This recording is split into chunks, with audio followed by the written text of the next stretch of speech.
ඒ result එක තමයි හැම වෙලාවම උඩින් ඉන්නේ. හරිද? ඒගොල්ලෝ 19 වෙනිදා මම කියලා තියෙන MCQ එක ඔයගොල්ලෝ දන්නවනේ. MCQ එක ලියනකොට මට ජීවිතේ වටිනම අවස්ථා දෙකක් එක. මම මේ ඩුගේගොඩට ආවත් හරි මට ඉන්න ලොකුම බැජ් එක තමයි මේ ලියන්න යන්නේ ඒ ලෙවල්. ඩිරෙක්ට්ලි ළමයි 300ක් විතර ඉන්නවා. ඉන්ඩිරෙක්ට්ලි තවත් 150ක් විතර මගේ ඉන්නවා. 450 විතර ප්‍රමාණයක් මගෙන් ඉගෙන ගත්ත ළමයි ඩිරෙක්ට්ලි හරි ඉන්ඩිරෙක්ට්ලි හරි මේ පාර ඉංග්‍රීසි මීඩියම් PO කවුඩයක් ලියන්න යනවා. ඒක තමයි ෆස්ට් ටයිම් එකේ ලාර්ජස්ට් බල්ක් එක.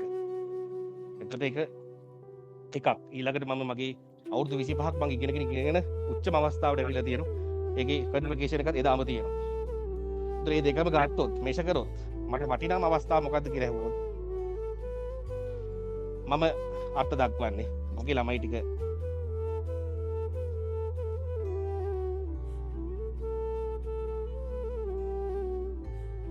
ඒ ලෙවල් ලියන්නේ අනේ. මොකද මම මගේ achievements අරන් ඉවරයි.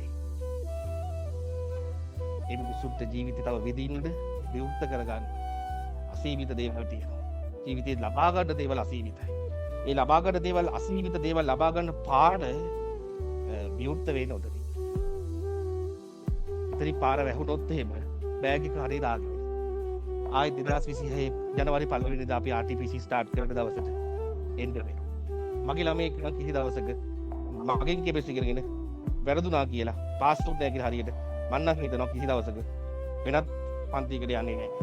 මොකද උන් දන්නවා මූ මේ මිනිස්සයා මාට මහන්සියක් දැරුවා. අපේම කරුමෙට තමයි අපි මේක කරගෙන නැත්තේ කියන එක උන්ගේ හෘද සාක්ෂිය දාන්න.